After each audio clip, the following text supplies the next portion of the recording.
sebagai salah satu fungsi dari lembaga kami, yaitu menerima aspirasi. Ada fungsi representasi di situ. Kami menerima tokoh-tokoh civil society yang hari ini datang ke DPD, diantaranya teman-teman sudah pada kenal sebuah, ya. Nah, ada beberapa hal yang memang ternyata ada persambungan, ada persamaan pikiran, ide, gagasan, dan perjuangan. Nah, hanya saja karena kami dari dalam sistem, nah itu yang kami tadi lebih kepada mendengarkan. Nah, beberapa hal yang perlu saya sampaikan, titik persamaan pikiran, ide, gagasan, bahkan perjuangannya itu menyangkut di mana? Menyangkut hal-hal yang sangat substansial, yaitu masalah yang sering kami sampaikan di hulu, yaitu di praktek demokrasi dan konstitusi kita. Salah satunya diantaranya adalah mencermati, ya, ada beberapa undang-undang dan juga konstitusi yang kita anut sekarang masih menganut diantaranya presidensial threshold 0%. Itu menjadi concern kita semua karena hak semua warga negara, ya, dilindungi. Kemudian salah satunya lagi adalah parliamentary threshold 20%, yang itu memang menurut kami di DPD itu sangat mengganggu, karena itu justru yang akan membuat demokrasi kita makin kurang sehat. Nah, itu diantaranya. Nah, titik persambungan pikiran, gagasan, bahkan perjuangan itulah yang hari ini, ya, mulai kita pikirkan bagaimana berjuang bersama-sama untuk kebaikan bangsa dan negara, untuk kesehatan, untuk sehatnya demokrasi dan konstitusi kita. Kalau yang lain-lain kita lebih sifatnya ke mendengar, dan secara mekanisme di kelembagaan akan di follow up oleh alat-alat kelengkapan yang ada. Demikian. Terima kasih.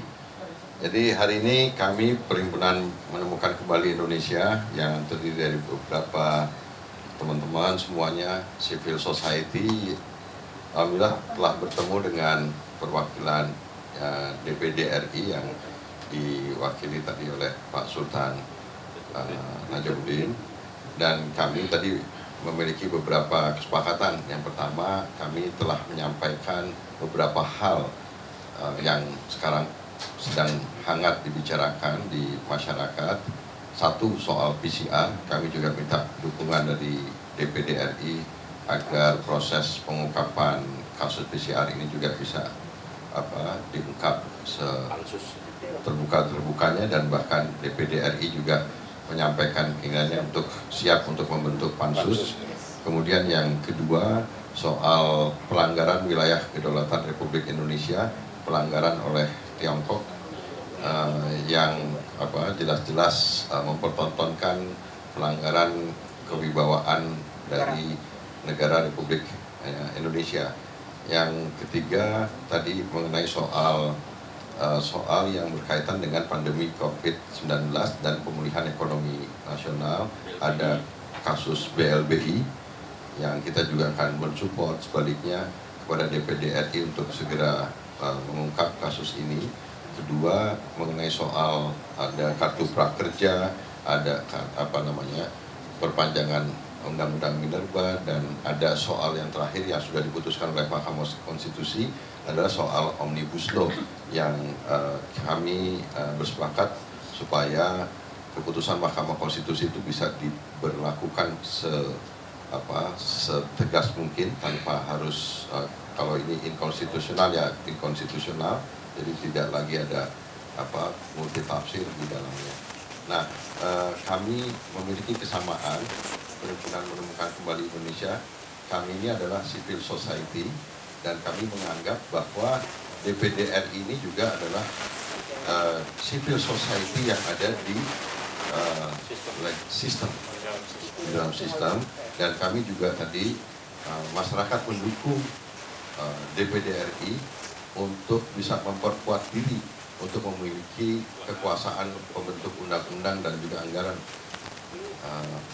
Dan oleh karena itu ke depan kami bersepakat tadi untuk membuat semacam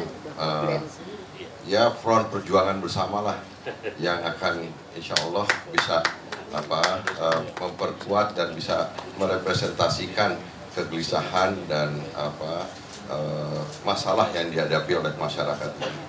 Mudah-mudahan itu yang dapat kita sampaikan. Insya Allah pertemuan ini menjadi langkah awal perjuangan bersama kita.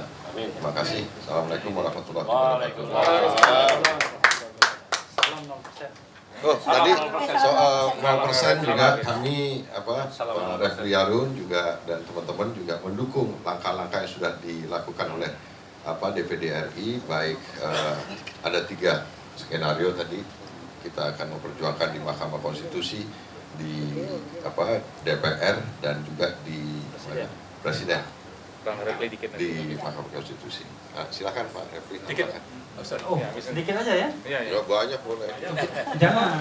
Jadi kawan-kawan semua, barangkali besok atau lusa kami akan mengajukan judicial review ke Mahkamah Konstitusi untuk meminta penghapusan presidensial threshold yang sekarang 20% kursi atau 25% suara menjadi 0%. Jadi agar banyak calon presiden yang bisa maju di Pilpres 2024. Dan siapa tahu salah satunya berasal dari Dewan Perwakilan Daerah Republik Indonesia. Sekian, itu saja. Terima kasih. Pak Marwan. Dikitnya tadi bukan untuk Pak Refli, tapi saya mau ngomong dikit gitu. Intinya begini, kita meminta supaya DPD itu menulis surat resmi ke BPK untuk melakukan audit terhadap anggaran untuk PCR, terutama yang dikelola oleh 2 menteri ya, ada Menko Luhut dan ada Menteri Erick Thohir. Jadi resmi ada surat DPD meminta BPK untuk melakukan audit. Terima kasih. Mantap. Cocok. Oke, cukup ya. Cukup ya.